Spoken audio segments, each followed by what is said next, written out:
ভোলার চরফ্যাশনে ইমাম ও মুসল্লিদের মারধর করে মসজিদে তালা লাগিয়ে দেওয়ার অভিযোগ উঠেছে জিয়াউদ্দিন সোহাগ নামের আওয়ামী লীগের এক নেতার বিরুদ্ধে।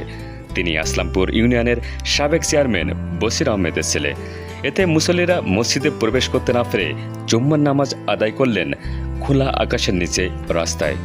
আল্লাহ এই মসজিদ খানাকে আপনি কবুল মঞ্জুর করিয়া দেন। গত 7 জুন শুক্রবার উপজেলার আসলামপুর ইউনিয়ন 1 নম্বর ওয়ার্ডে অবস্থিত বায়তুস সালাম জামে মসজিদে এ ঘটনা ঘটেছে। জানা যায় 3 বছর আগে জিয়াউদ্দিন সোহাগের নিকট থেকে বায়তুস সালাম জামে মসজিদ স্থাপনের জন্য 22% জমি ক্রয় করা হয়। বায়না চুক্তি অনুযায়ী মুসল্লিগণ মসজিদ স্থাপন করে দীর্ঘদিন যাবৎ জুম্মার নামাজ সহ 5 ওয়াক্ত নামাজ আদায় করে আসছেন।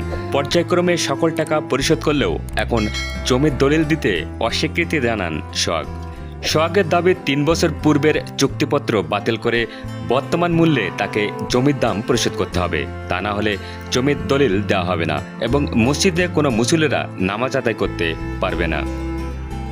মসজিদ কমিটির সভাপতি কফিল উদ্দিন হাওলাদার বলেন, সোহাগ মুসল্লিদের মারধর করে মসজিদ থেকে বের করে দিয়েছে। অতিরিক্ত টাকা না দেওয়া পর্যন্ত মসজিদে নামাজ পড়তে নিষেধ করেছে।